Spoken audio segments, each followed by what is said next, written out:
yesterday Benjra. That's what I know. That's balachu. Kia, hala kami mutayora malaga nyate me gochan tagarsisu dandesa, gochan tagarsis me.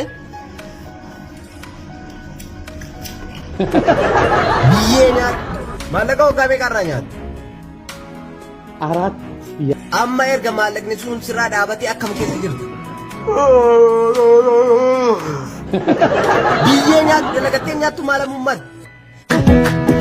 والله ليش ابا Silani kamaleti galte wanjiru undumatu murtete mo kam naati megan. Wanjuru hunda umurre jira. Dubai jiraachuu keessi baasu qeerroo fi dingeessitti dubbattee jirti. Waan dubbatame kanaan immoo namoonni garaagaraa keessaa yaada adda addaa kennuu danda'u, jecha adda addaa jechuu ni danda'u. Kunis mufachiisuu, kunis arsuu danda'a. Yookaan innis maqaan isaa miidiyaa irra bahee jiratti dhagahamuu danda'a, aaruu danda'a. Kanaan achitti akkasii miidiyaa irra ooftanitti maallaqa akka waan inni maallaqa yeroo jedhamu dhugaadha namni wajjin hin jiraatu wayi muka nyaata. Namni wajjin hin nyaataa dhuga wantoota akkasiitiin alatti karantilii kallatti maallaqa hangana ga'u wayin harkaa fudhatee nama morme wanti siin jettee dubbattee jettee hin jiru. Tariitii yeroo sanatti miira keessa galtee jechuu dandeessi. Amma irratti qulqullumaan jechuudha. Obboleessi keenyas nu bira jira. Qulqullumaan jechuudha. Yoo tariitii aantummaaf maaliin jettan anaaf kiyyaaf roozaa malee ijoolleen kun namoota Arsiiti. Oromoo Arsiiti. Jimma maalum haadha Arsii fi haadha Arsii. Innis Arsiidha. Kanaaf jechuudha. Garaagara hundi keenya iyyuu waan ta'eedhaaf jechuudha. Kanaafi haqaaf rabbiif jennee waan kana kan dubbannu kan arginu waan ta'eedhaafi.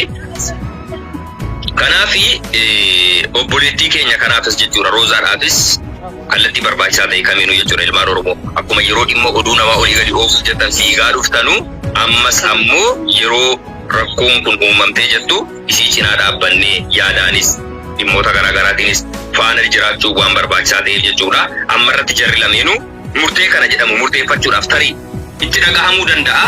Har'a jedhanii har'a murteeffachuu dhiisuu danda'u. Warri miidiyaa irra deemtanii maqaa isaanii Inis akkuma dhimma isaaniitiinis laayivii hin uffatina. Kanan isin jechuu barbaada. Yaada dabalataa yoo qabaatte.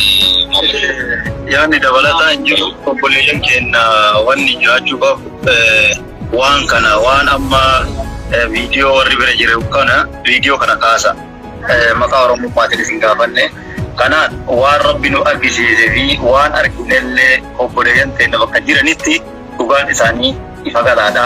Jaalala wanni biraa hin jiru. Mallayni harka walitti amma kana kennine jedhan jiru wanni jarri walirraa jiru waliin nyaatan waliin dhugan namni gartanii gaafa walitti dhufu waliin nyaataa waliin dhugaa harasheel godha waan kana adda wanni tokko mun jirani kanaafi gamanumaan warri nu isaa kana nu isinirraa turuu kennan leef nu uffacha isin jenna. Salaamu alaikum wa rahmatullahi wa barakaatuh. Akkasii inshaallah obboleewwan kiyya roozaanis waan jettu jechuudha. Rooza waan dubbatu qabda? Kana fakkaata obboleetti waaqa Ibsuu dandeessa obboleewwan keenya? Maal isin dubartiidha. Isin dubartiidha. Taa'aa jirti. Waan jiru waan dabalataa obboleewwan har'a jedhamee har'a wanti kallattiin deemu hin jiru. Dhimma jaalalaati. Jaalala jechuun ammoo hundi keessaniitu hin beektu. Dhimma maallaqaa miti. Dhimma jaalalaati. Dhimma jaalalaa ammoo namni miidiyaa irratti ba'ee akkana akkas jechuuni. Sheerii natti hin fakkaatu.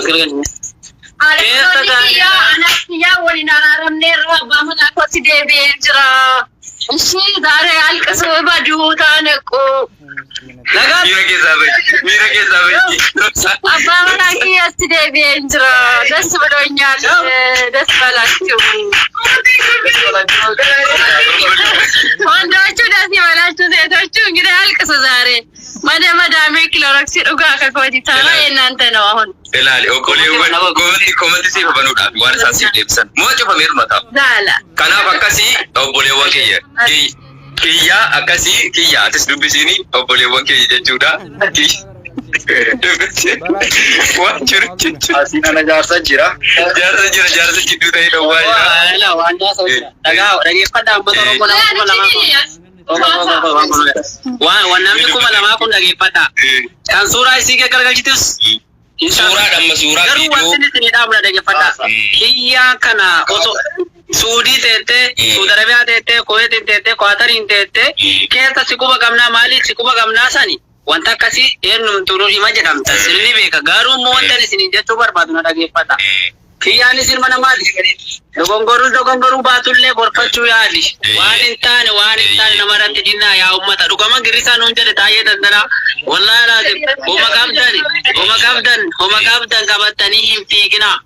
Isin biyya ijaartan mata yookiin hiriyyaan kellee sanuma barata. Kanaafuu Amma malee biqiltii boodee dura yaa uummata kana. yaa ummata keenya dhaggeeffata. Uummata Oromoo kana jechuun fayyaalessuma bar wallaahi. Xiqqoo kan argamti. Inni sila si arrabsu inni sila garsi gara galchi inni maal ta'u onnee bilee biqiltii bira.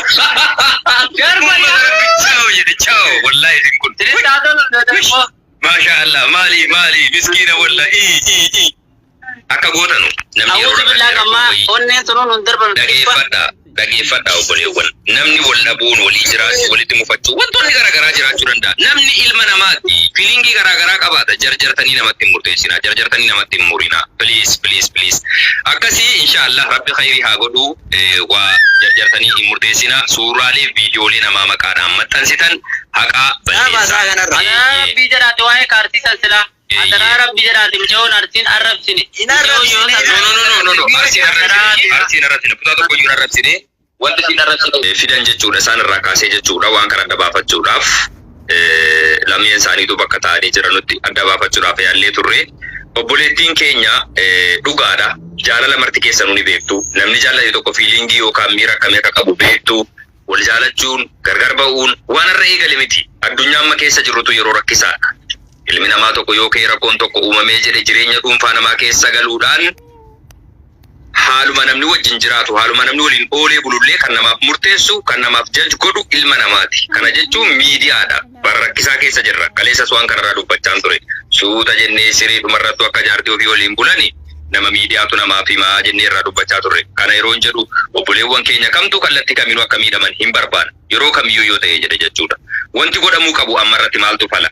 Namoonni jechuudha osoo dhimma kana addan baafanne anarraa kaasee jechuudha fiilingii adda addaa yookaan nama tokko murree yookaan nama tokkotti muruu dandeenya. Kan ammoo suuta jettanii itti siqtanii yoo waan kana dhageeffattan argitaniin alatti wallahi murteessuu hin dandeessan.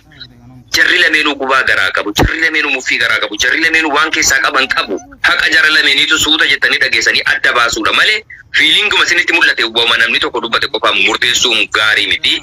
Obboleettiin keenya yeroo ammaa keessatti dhugumatti jaalala obboleessa keenyaa kana qabdi. Jaalalli ammoo waan qaanfachiisu miti. Jaalalli ammoo salphina yookaan tuffii yoo dhimma biraa miti. Jaalala jechuun eessayyuu jira. Bineensa keessayyuu jira luba namaatiif miti jechuudha. Wal jaalatanii ammoo gargar ba'uun yookaan wal jaalatanii walitti mufatanii wal dhabanii walitti deebi'uun waan har'a eegale miti.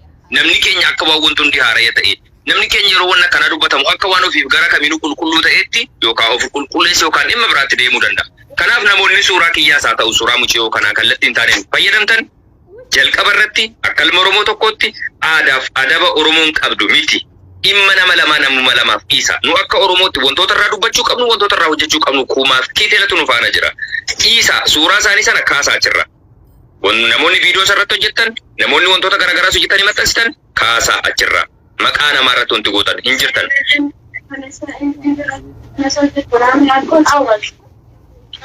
Kanaaf jechuudha obboleewwan keenya inni dhagaye Roozaa waan jiru kanaaf jechuudha obboleewwan keenya kallattii barbaachisaa ta'e kamiinuu jechuudha hundi keenyayyuu